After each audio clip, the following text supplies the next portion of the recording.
I was just telling my boss I was on this, whatever. But yeah, that was the whole thing. But continue what you were saying.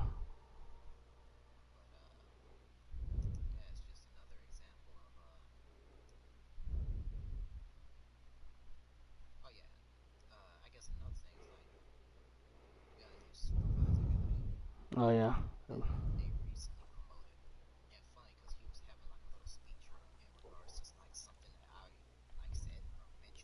Mhm.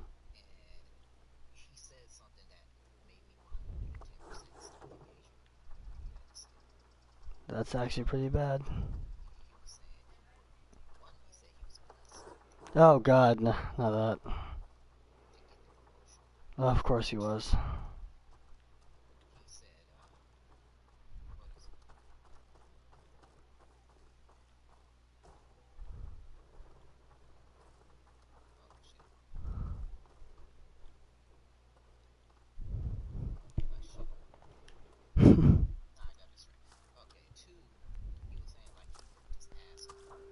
Oh, okay.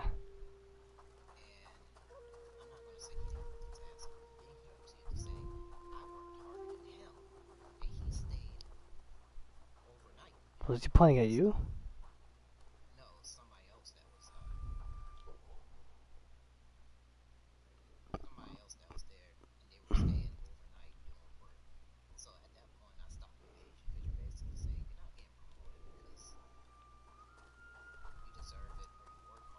You're getting promoted because you're lucky.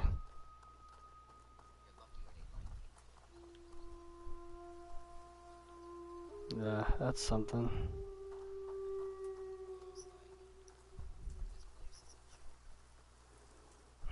Yeah, that sounds pretty bad.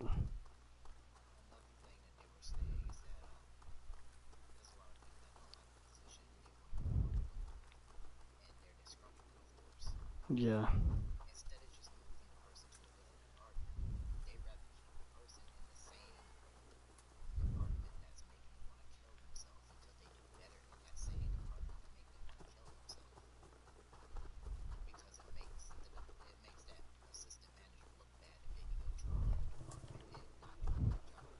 Man, people really sure are position oriented.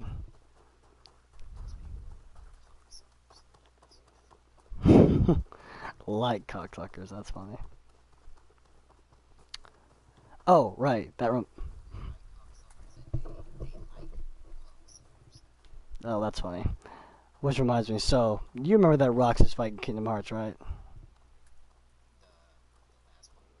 The last one you saw me play, yeah. I had a similar situation in Ghost of Tsushima fighting against Ryuzo. You don't care about spoilers, do you? Alright, well, do you care if Alright, so basically, you meet up with a friend of yours after all the bullshit went down with the Mongols, and he's like, "Hey, I'll help you out, but I need to get my men some food." That ends up basically not happening, not because you didn't try, it's just it ended up not happening. And of course, so like you do some other missions later on, and then you go back, and he's like, "Oh, hey, I need you to help feed my men, or whatever." And then it's like, "Oh, well, you know what's crazy? The Mongols actually fed my men," and I was like, "Oh shit, that's something we have to worry about later." And I figured that's what it was.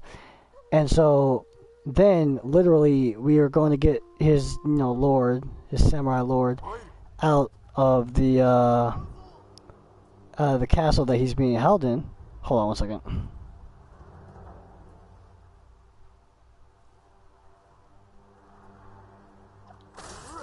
One second. You gotta run up right now. There we go. Oh, three of them. That was fucking short. And so basically, like you're going to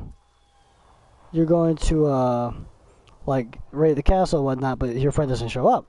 And then you're literally about to like go to the main part of it before you get to the actual chamber so you can free him. And your friend pops up, and so he's like, "My men need to eat food. They promised me this, this, and this," and I'm like, "This is fucking ridiculous." And so then it's like you have to fight your best friend that you've known for years, or whatever. And so I was just like, okay. And so like I said, so you end up fighting your best friend or whatever, and You know, once you beat once you beat me, you get his hat. But like we fight your best friend. And when I tell you that I'm pretty sure I died probably like 40 or 50 times fighting this guy, like no bullshit at all. And so I literally just spent like yesterday and today fighting this one person, and I'm pretty sure I actually have every second of it recorded. But I ended up spending yesterday and today fighting this one person, hearing the same music, hearing the same tune, watching the same beats, and then I figured I actually figured something out. So because of how ADHD works and all that, I actually do have a very hard time with physically applying things that I'm already mentally aware of. That is the biggest problem. Because it's not that I don't pick up on it, it's not that I don't understand it, it is that I cannot physically apply it and it takes a while for it to stick. So when we had that Roxas fight, when I was able to control it and actually able to focus, that was what that looked like if I was able to do it the first time around. But because I can't do that, I have to do it the hard way, quote unquote hard way, and actually work through it. And when I finally have a thorough process of it, then I can figure it out. It's like math, and I'm really bad at math. It's just like that. When you have to constantly go back to the problem and constantly go back to the problem and constantly go back to the problem so that you can solve it. Now, when it came to math, I always give up too easily, which said a lot about my resolve back then. Whereas now I'm just like, I'll just keep going until something happens. And so I literally spent about I felt like an hour or two just fighting him. And then I was like, you know what? Since I'm going to be doing this, let me go ahead and figure out everything I can while I'm fighting him, so I know exactly what the pattern is, and I beat him. It even got to the point where I knew when he was going to do what, but that was after constantly exposing myself to that. So it seems like that's actually the only way I'll actually be able to do it. So, yeah. So I just figured I'd share that with you.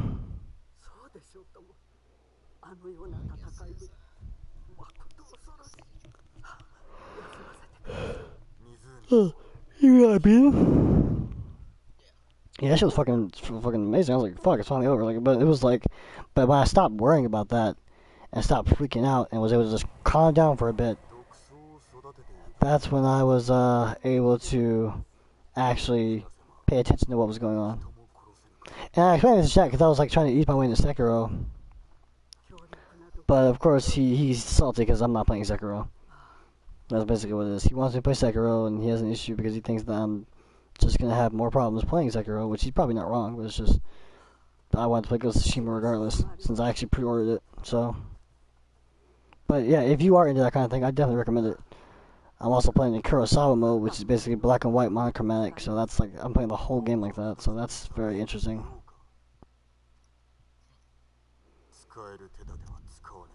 Definitely recommend it. You definitely should, but apparently I didn't know this is what Assassin's Creed combat looks like, but it's really, and I'm playing on hard just because like, there's no trophy for it. I'm actually just challenging myself, so. But yeah, I would definitely recommend that in Last of Us 2. But I think you should clear Last of Us 2 first. That's just like 30 hours. Like, of just story. 30 hours of just story.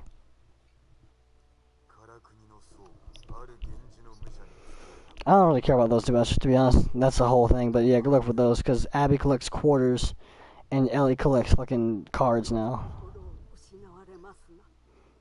It's a branch off from the comic books. Same series though.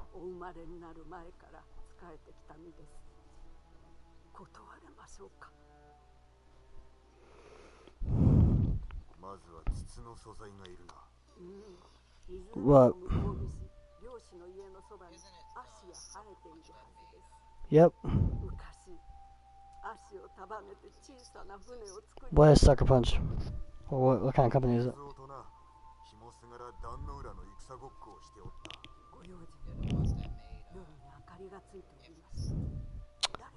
Oh.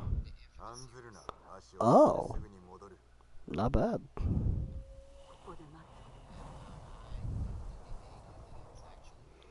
I mean, when you have games that last that long that are exclusive to sell millions of copies, you can just live off the name. So they probably figured it's time to make another game. Our clock's running out. That's what it seems like anyway. I will say, one thing that happens in this game that's fucking weird is that you have a horse that you can call that just comes out of literal nowhere. My horse is nowhere to be seen on this screen, but the moment I call him, he'll be here. How the fuck did he do that? There was literally nobody here. Magical samurai horse.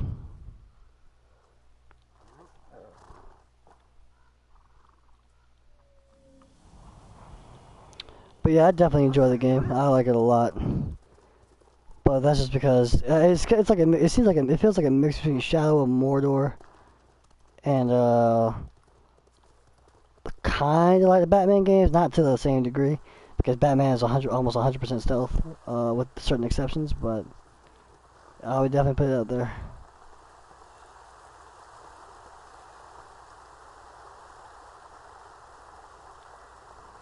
But yeah, definitely recommend. Now, but if you want my actual formal opinion on Last of Us 2, I personally enjoyed it. And the thing is, I was a really big fan of the first game, like a really big fan. So I was able, and but the thing is, I wasn't so emotional about Joel getting killed. Ah, fuck.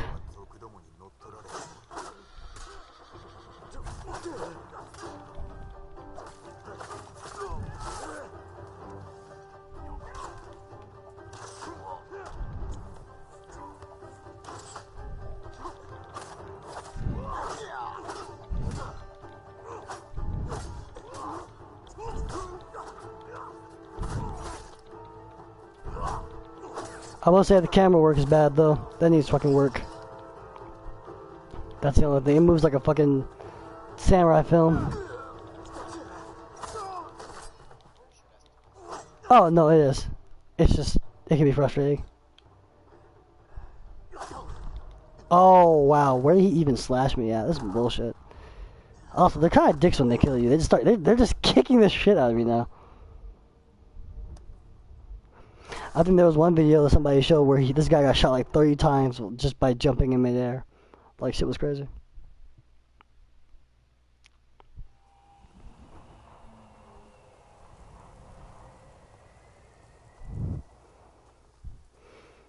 But yeah, I enjoy it. I'm just trying to play something that I do enjoy, so as to not feel like I have to do too much. But I am trying to get back into Kingdom Hearts. I just want to beat this first, so that I can go full in without worrying about like tethers or whatever.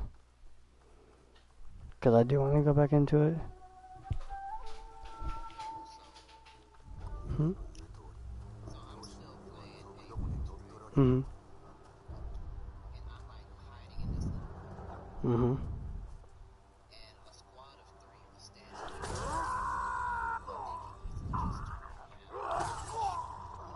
Really?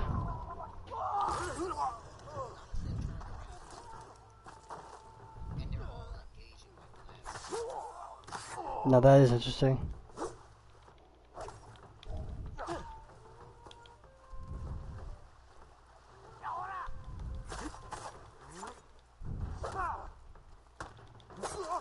Oh, well, that dealt that problem pretty fucking quickly. God, these guys are so annoying. I will say one thing in this game that you will have to get used to if you do pick it up, is the spearmen. Spearmen are always a pain in the ass. Yeah, they have, but you can't block their strikes. You can only. Oh shit. Hold on.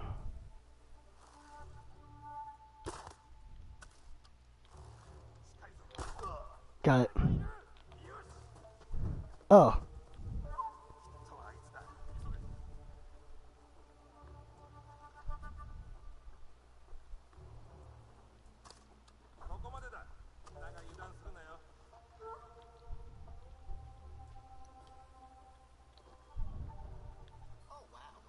What happened? You won the game? Dude, what the fuck? You and fucking Shaq both. Alright, there's two of them.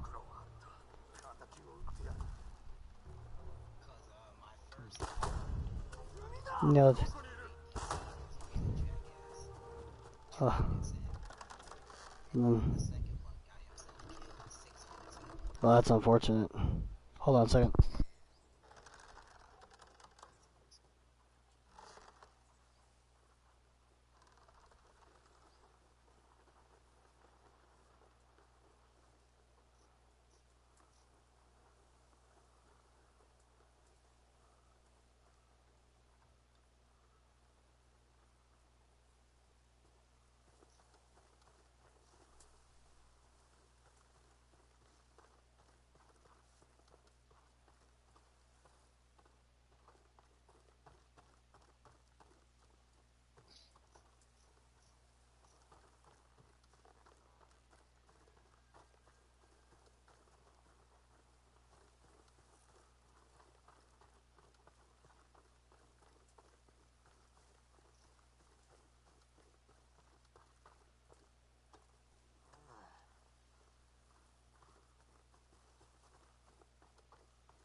What?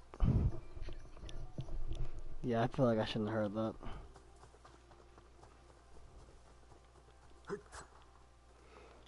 Now, where do they keep the reeds at?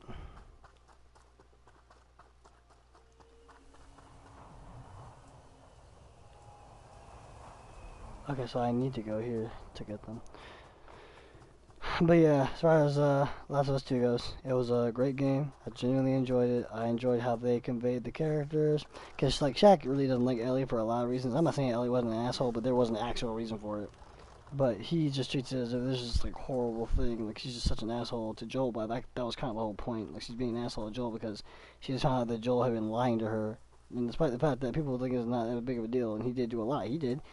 That was something that she really wanted. Like, that was something that she was willing to die for. And so, like, that was... And of course, I try to explain to Shaq. He's like, "Oh, I want to hear, Ellie's trash, whatever." I was like, "Okay, whatever, fine." But like, that's the actual reason as to why. Like, she's really upset over the fact that Joel did that. She actually, and that's the thing. When he told her what happened, she was like, "No, don't fucking touch me. I'll go back to Jackson, but we're done." And then 2 years after that, she's like, "Stop harassing Seth, whatever else." And he's like, and he's like, I don't know if I can forgive you, but I'd like to try." And so at the end of the game, you realize that a couple of things. She's not guilty anymore about being the survivor, because the thing is, like, she was really upset over the fact that she lived from Riley, from Tess to now Joel. That's a lot. Like, she's the only one alive, and all of them did a lot just to keep her going. And then she wanted to keep Dina alive, and then Jesse gets shot at the same time, and there's so much shit, and all because she wants revenge for what happened to Joel, which is ultimate. And the thing is, I knew once she stabbed Mel, who was pregnant, once I knew that, once I saw that, I knew she wasn't gonna kill Abby. From that point, I knew she wasn't gonna kill her, because it's like it would have taken her over the deep end after that, because she really just killed a pregnant woman in self-defense. But regardless, she still killed a pregnant woman. So like it was a whole thing. So I think that with all those things being taken into consideration, and you look at Abby's perspective as to why she's doing that and her motivations for it, she's not a good person. Like, she literally takes her sweet ass time beating Joel's ass. She takes her sweet time beating the shit out of Joel. She takes her moment in the spotlight to kill Joel, and then leaves Ellie and Tommy alive and considers that a favor. Like, considers that, like, she literally says, "We let you both live and you wasted it." That's what she said. She only wanted to kill Joel, and then she proceeded to train up so she can get strong enough to beat the shit out of Joel. And instead of just shooting Joel and considering it done, she relishes and takes great pleasure in killing Joel. And all of the people that were with her on that, aside from maybe 2 or 3 people, were like, "Oh yeah, Joel's a little bitch. He got what he deserved." So she's not a good person. Like, she's no way a good person. And she gets called out by one of her friends, because she's like there's this other, so Abby's a wolf, which is WLF, and it's a military bunch that got off of, left the Fireflies to join Fedra, and then left Fedra to make their own faction after, like, Isaac took it over. And then you have the Seraphites, who are basically cult. It's a cult of people who have scars on their faces and are bald and worship and try to bring back peace to the world. Like, they're basically a racial goal as a cult. And so wolves kill scars, or Seraphites kill wolves. And Abby is like the top Seraphite killer. But she meets these 2 kids, and all of a sudden she wants to save their lives. So of course she gets called on that, because it's like, oh, Isaac's top scar killer having to change of heart, and like, I mean, yeah, like, she's not. And then of course you have Owen, who used to be Abby's boyfriend, but they split, most likely due to the fact that Abby was so dead set on killing Joel for so long, for like 4 years. She just wanted to kill Joel. Meanwhile, Owen gets with Mel and gets her pregnant, but he's so wishy-washy that he doesn't make up his mind, and then he fucking anyway, so there's no point in that. And so there's just there's a lot. But my whole thing was like, these are people that these are not good people. These are people that have questionable decisions, and I was saying, like, this is probably the most realistic example you are going to get of multi-layered characters. You're not like, they're not one-dimensional, like, oh, we have a redeeming quality, because there's no. They do shitty things. They are shitty people, but there's just a way. It's very realistic, is what I could say. Because Abby doesn't have any problem with the fact that she killed Joel, but she still has nightmares despite the fact that she killed Joel. Abby doesn't have an issue with the fact that she killed Joel, but she feels guilty about these 2 kids who are supposed to be her enemy. Ellie wants to avenge Joel and find Abby, but none of her friends want to give her up. And so Ellie keeps doing increasingly terrible things so that she can get to Abby, only not kill her. Because had Ellie killed Abby, that would have been it. And then of course Dina was like, I can't go through this again because Dina almost died herself while she was pregnant, by the way.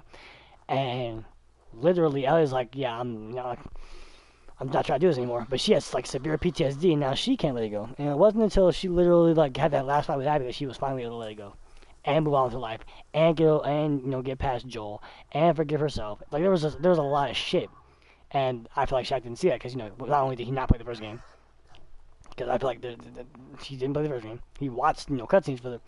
No. He watched cutscenes. No, he watched cutscenes for the first game. He didn't play either of them. I wouldn't. Well, it's half and half. I'm not saying that you can't get an attachment, but I would just say like when you're actually being the character, doing those things, I think there's a little bit more, effort put into it because you have to think about it like this. It's one thing if you're watching cutscenes, but you know for a fact that's over the course of a year in the first game. But imagine how many hours in the real world that it takes, and then the top of that it's a course of a year in the game. Like you're actually sitting down and playing with these characters, so you develop a relative attachment to those characters. In The Last of Us 2, you only get maybe 6 days. You get 6 days. So people that play the first game, they're all up on Ellie because they know Ellie.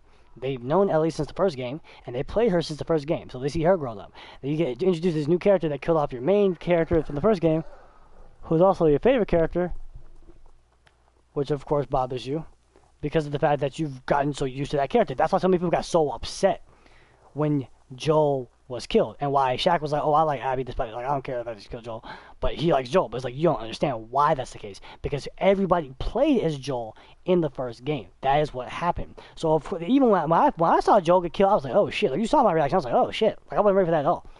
I was freaking the fuck out. Like, oh, I couldn't even play the game after that. Like it was. But that's the thing. Like you played as this character for a significant amount of time, so you're under the impression that nothing's gonna happen, and then something happens. And so of course you're introduced to this new character that you have no knowledge of, that you don't know, that just suddenly kills your favorite character. Of course you're gonna be pissed off. I was fucked up over it. But at the same time I thought about it, I said, okay, there must be a reason why they did that. So and then you play as Abby. So you get her perspective on things as to what leads up to that. And that's the important part. That's the whole point of the game. It's not about Ellie only. It's about Ellie and Abby. It's about both of them. And so when you look at it from that perspective and you take Joel out of the equation, because Joel's dead. Like Joel did what he needed to do. He's dead. He gave everything so that Ellie could have a new chance at life. And he wanted her to not have to worry about killing to survive, because Joel was a smuggler and he was a hunter and he was a firefly, so he knows, he's been on every side, so he knows exactly what it looks like, and he doesn't want that to happen to Ellie, because Ellie, he literally went through all this shit just to save Ellie, because he would have taken her all the way to fucking California just for her to get killed, just for a cure to not be made. But for Ellie, she thought it was important. It was trumped up and built up to where it was important, but the thing is, it potentially couldn't have worked, and she could have died. It's a moral and ethical question. And even in the second game, Marlene's talking to Abby's dad, and she's like, if it was your daughter, would you do it? And he didn't answer the question. But Abby looked at him and was like, if it was up to you, and if it were me, then I would be okay if you did it. Because that's the state of things that we're in. But Joel was like, yeah, I'm not going to do that. I want to make sure that this doesn't happen to her. And so, of course, now when Ellie finds out, Shaq's like, oh, well, she's just being a piece of shit. That's the entire point. She's literally being a piece of shit because she just found out that somebody, even though he did save her, she doesn't know the extent of that, and that's the thing too. She has no idea what he actually did until this game, and even then, he doesn't know to the full extent. Like Tommy knew the moment they got back. He told Tommy, and Tommy was like, Jesus fucking Christ, Joel, like that. Like he was like, holy shit. Ellie had no idea of that. So yes, of course, Joel went over the moon for her for a lot of reasons, but she didn't know about all the shit that Joel had to do to even get to that point in the first place. And so when she did, of course, she's upset because her whole thing is like, I've literally been like waiting to die for this thing. She wanted to be important. She wanted to matter. And so that's why when that conversation happens, that's why it's so sad, because she's like, my life would have mattered. I should have died in the hospital. It's like you remember the Incredibles movie? The first one? Where Mr. Incredible saves that guy who's trying to kill himself? Where he jumped off a building, like, oh my god, he's gonna jump, and he's like, I think he broke something. Well, with counseling, yeah. So that's basically what Ellie is in the second game. Because she's upset with the fact that Joel made that decision for her, or that Marlene was going to make the decision for her, that the doctor was going, like, nobody actually bothered to even ask Ellie what she wanted to do. They didn't bother to explain it. They just figured that she would be okay with it because she was so eager. And that's the thing. She was a kid, and that's the biggest thing to take into consideration. Ellie still thought that was something that she was going to do because she's the only one that's immune, and it would have made a cure. What she didn't know was that it was bullshit, and that there was almost no way that could have actually worked. So there's that. That's the first thing. But the second thing is that Joel genuinely cared about Ellie, and Ellie genuinely cared about Joel. But Ellie felt like there was more to it than what they were doing. She wanted to go and sacrifice her life for that. Joel didn't want that, considering his parallel with losing his daughter already in the first game. Of course he wouldn't want that to fucking happen. But so he did something about it. But keep in mind, he didn't tell Ellie for 2 years. He lied to Ellie for 2 years, and when she finally found out, she was extremely upset because it's one of those things where it's already bad enough that Marlene's dead. That she knows that, but Tess and Riley were dead because of her. She feels like, but now, turns out this is why, and Joel, in her words, took that from her. So when she's like, "Oh, I'm gonna forgive you," or "I'd like to try to forgive you," she wanted to pass things up after not talking to her for so long. And I honestly can't sit here and be like, "Oh yeah, that's not fair." No, it is fair, because imagine if there was something that you wanted to do, that you had been training your whole life to do, and somebody just took that shit from under you, just because they believed in their mind that it was the best thing for you, whether or not they were right. Of course, it's gonna fucking upset you. Of course it will. And that's why she was so mad at Joel. But then he died. And that changed everything. Because the moment that Joel died, it was when Ellie felt extremely shitty and went out of her way to do shitty things. Because if it were Joel, he would have done the same thing. But that's where she missed the entire point. Because the thing is, and this is the biggest thing as well, Joel had a lot of enemies. Like a lot. Like he crossed a lot of people, same as Tommy, but not nearly as bad as Joel. And so with Joel, the whole point is, even if he does die, the point for Ellie wasn't to seek revenge. It was for her to have a chance to live a better life and experience things that he wasn't able to, like a parent would for their kid. But instead, because she doesn't understand that, because of course she wouldn't, she goes out of her way to seek revenge. Because Joel meant the world to her, despite how she was upset with him, and she feels extremely guilty and extremely shitty for the fact that she blocked him out for so long, despite the fact that, to be honest, relative to the amount of time they knew each other, it's actually kind of crazy, because out of the first year and then 4 years, so that's 5 years. Out of 5 years, about almost 3 of those years they didn't talk to each other. So that, and then we put that in perspective, that makes it even worse, because about 3 of those years she didn't talk to Joel. So she feels really shitty when the one day she's like, "Yeah, we can work it out," or I want to try to forgive you," and the very next day he dies. Like, that's a lot. And so she goes and she does increasingly terrible shit, because she wants, at the very least, she wants vengeance. She wants Joel's killers to pay, etc. And when she realizes that she can't do it, that is a very establishing character moment, because that means that she's not a killer, or and then the fact, and also that she doesn't have to try to be, because Abby's so fucked up at this point that she can't even she didn't want to fight. She literally got kidnapped, and for 2 months she was malnourished and was about to basically about to die, basically. And Ellie actually saved her, but she was so fucking small because she hadn't been eating it all. It was crazy. So it's one of those things where it's these are the things you have to look at. And unless you played the first game like with your own hands and looked at all those things, you wouldn't know that. You wouldn't look for that. Because I already knew that. I swear to God, because apparently Dunky made a video before I even made a post on Reddit. Dunky made a video explaining that, this kind of thing I'm talking about. I played the game, and I was like, I know exactly what this means. I literally don't have to explain shit. I know what this means. So, but everybody's so mad because Abby killed Joel, and then they have to play as Abby. But of course they're going to be like that. That's the whole point. But there isn't the whole point of the game. And of course it focuses on the cycle of revenge and how that fucking never ends unless somebody stops it from happening. And that's what Ellie does at the end of the game. And again, there's so much more shit that I could easily go into, but it's not much shit. Cause we haven't even gotten to talking about Abby. We're only talking about fucking Ellie. But yeah, that's.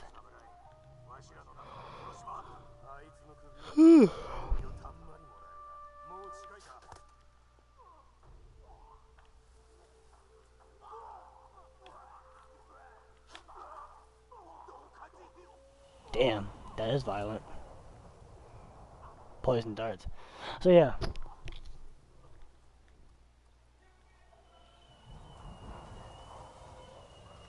So I just think that people need to understand that as well. Have you played the first Last of Us? I'm sure you have, right? The story. Oh, you need to finish it. What part are you on?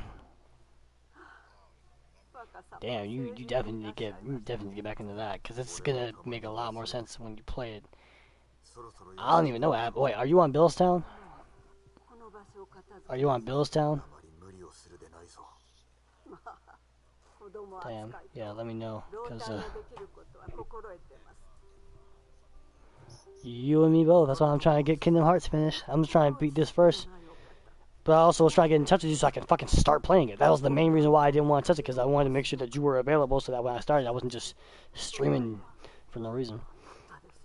So what are your free days looking like? Yeah, that's all I was worried about.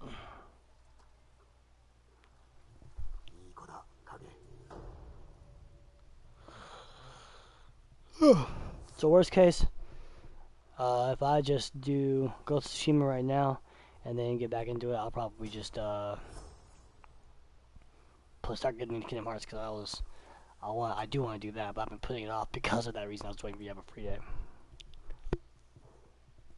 So yeah, but yeah, definitely play the first game, play the second game, because shit is crazy.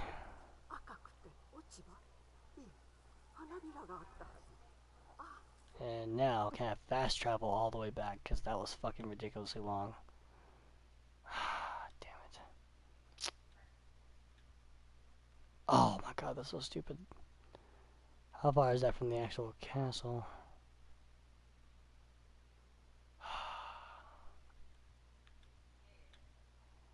Oh man.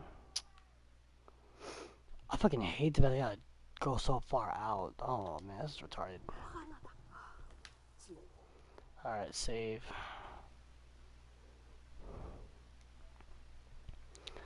But yeah, but as far as computers go, this is still a good computer. Runs really well. I've actually left it on for like 3 days straight because I was just so stoked on it. Shit is pretty ridiculous.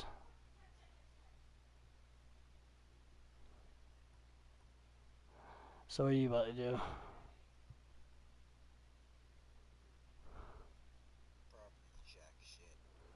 Oh, you got work tomorrow?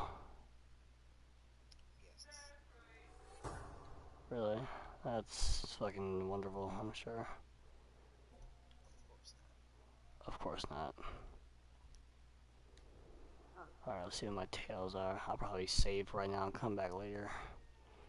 Yeah, I kind of want to chill for a bit. I've been playing games all damn day, and that long ass. Like, I actually do want you to well, you don't have to right now if you gotta go work tomorrow. But at some point when you're free, I'll send you a link about that fight I was telling you about, so you can see what I'm talking about. But yeah, I'm probably gonna let me see if I can do at least one more quest before I go get started.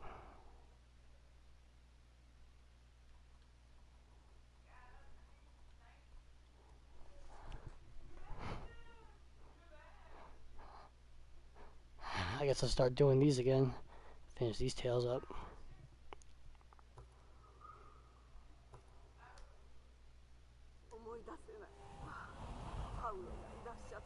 Fucking 3.7 kilometers. Yeah, I'll just stop here. It's not even that long, but I at least want to do this. And then I'll just chill for the day.